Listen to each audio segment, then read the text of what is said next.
Hello, welcome to ASL Virtual Storytime with myself, Scott, Yvonne from our North Oak branch, and Jim, our interpreter from Deaf Expression.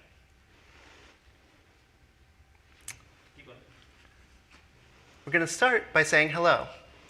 Hello, friends. Hello, friends.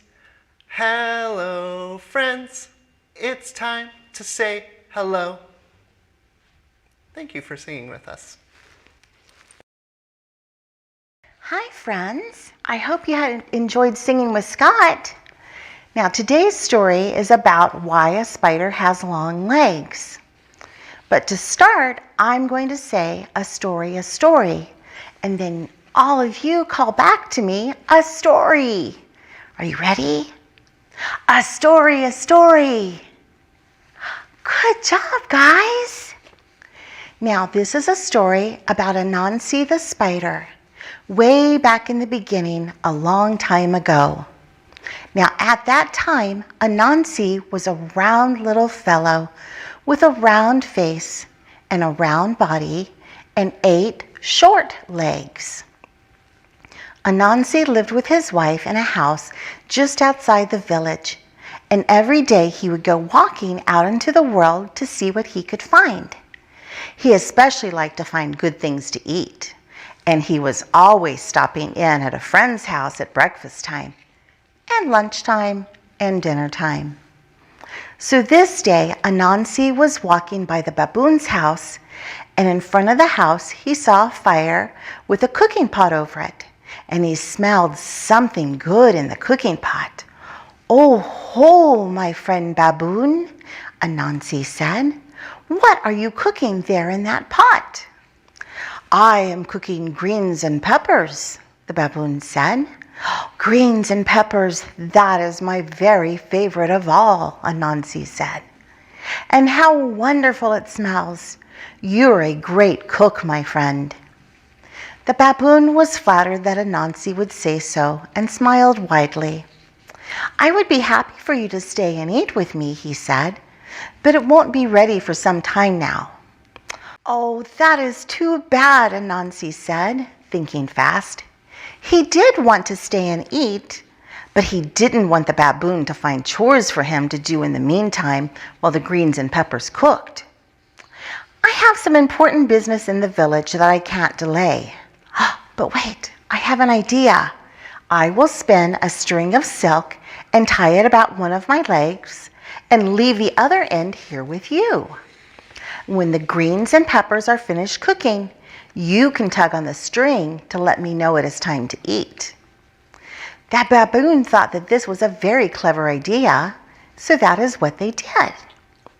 Anansi walked along, feeling very pleased with himself and thinking of greens and peppers cooking in the pot, when he went by Warthog's house. And he saw a fire with a cooking pot over it, and he smelled something good in the cooking pot.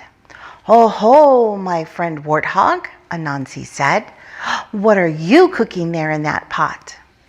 "I am cooking beans and honey," the Warthog said. "Beans and honey? That is my very favorite of all," Anansi said. "And it smells so good. You are the best cook in the village, my friend." The Warthog was flattered that Anansi would say so, and his tail pointed right up to the sky in happiness. "You are welcome to stay and eat with me," he said, "but the beans need to cook longer."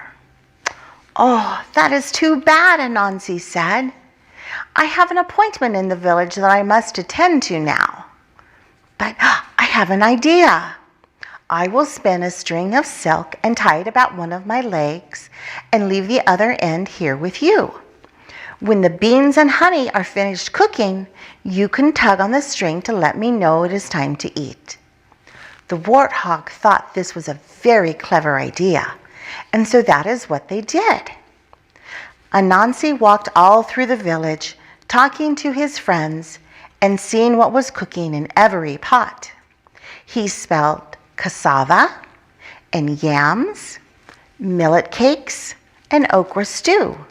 He talked with the zebra and the rhinoceros, with the wildebeest and the impala and the aardvark. Soon he had silk strings tied to every leg, and his belly was rumbling as he thought of the good meals he would soon have, and he was happy to think about how clever he had been. He walked down to the river to get a drink and wash the dust from his mouth so he would be ready to taste all that good food. Just when he had started to drink, Anansi felt a tug on one of his right side legs. "Time to eat," he said happily. "I wonder what it will be." And as he finished his drink, Anansi felt a tug on one of his left side legs.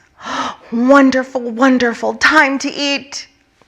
But as he climbed up the riverbank, Anansi felt another tug on another leg, pulling him in a different direction. "Wait your turn," Anansi said, trying to walk in the direction of the first string, but yet another string pulled him in a different direction. Anansi tried to dig his feet into the dirt and pull back, but soon all the strings were pulling on him, and he couldn't move. He was pulled this way and that until he was pulled right out of the river. "Help, help!" cried Anansi, but no one could hear him over the noise of the water. Then suddenly, pop!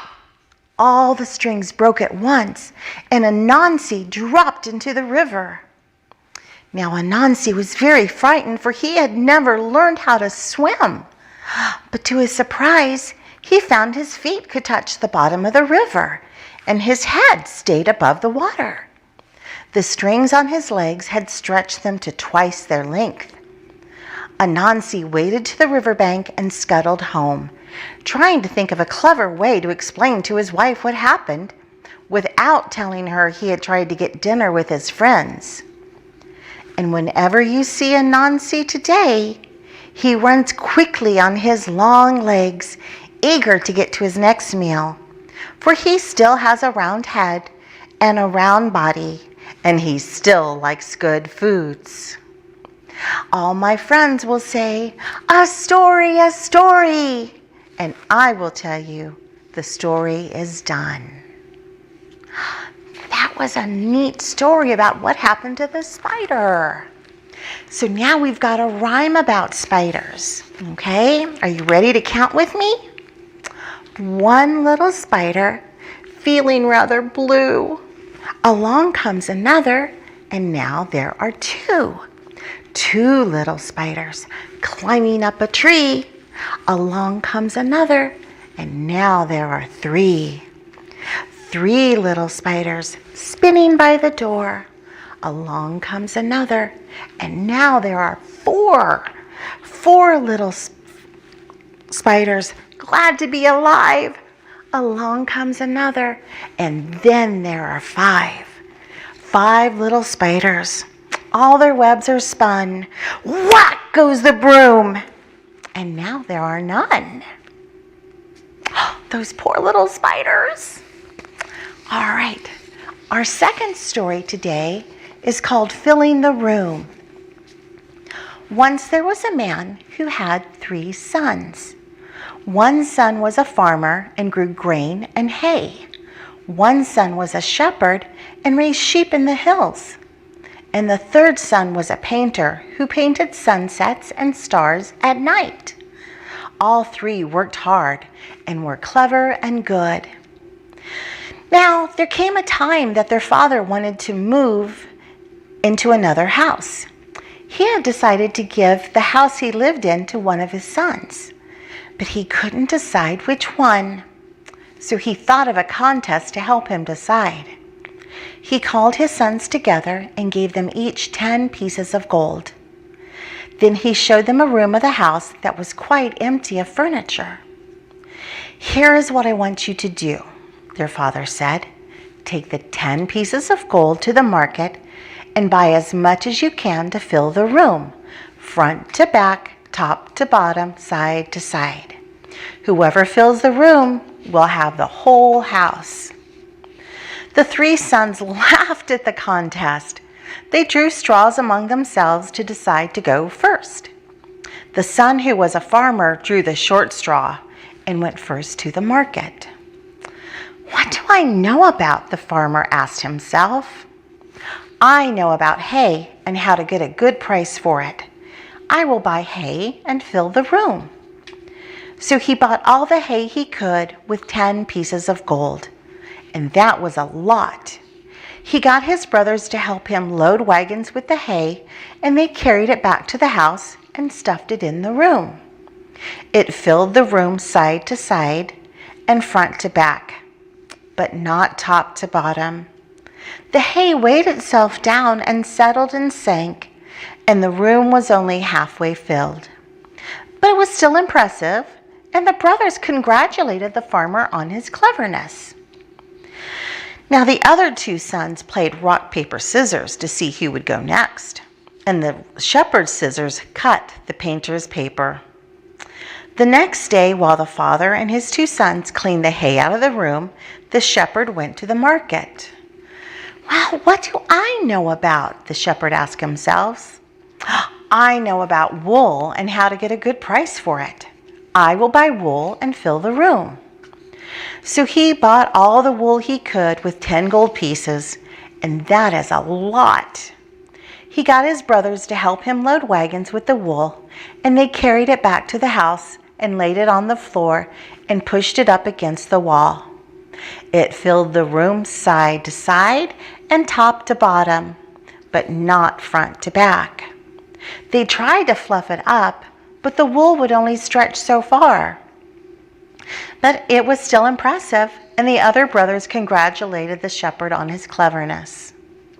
Now it was the time for the last son to fill the room.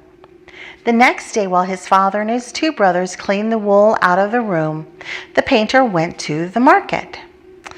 "Well, what do I know about?" the painter asked himself, and he walked through the market thinking hard. The day was ending and the sun was going down when the painter came back home.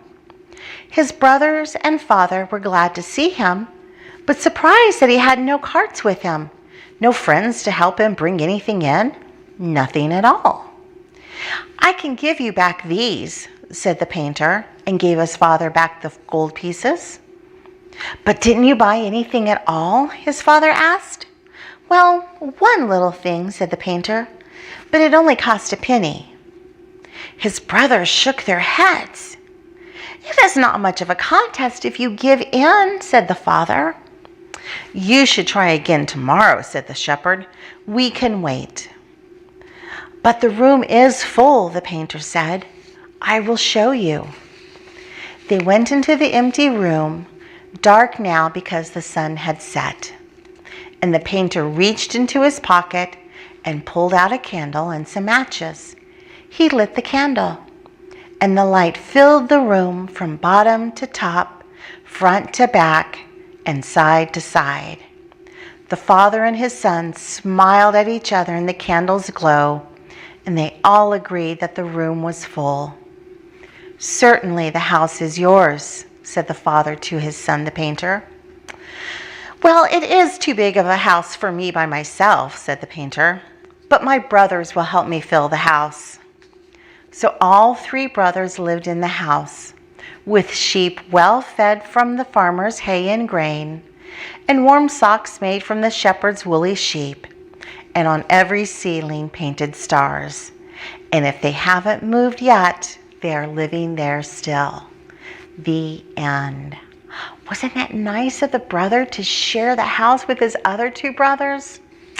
That's really awesome. Well, I hope you've enjoyed the stories today. Bye-bye. Thank you so much for joining us here today. We're now going to sing goodbye, and it's a lot like our hello song. It goes, "Goodbye, friends. Goodbye, friends.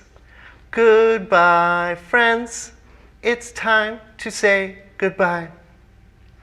Thank you for joining us.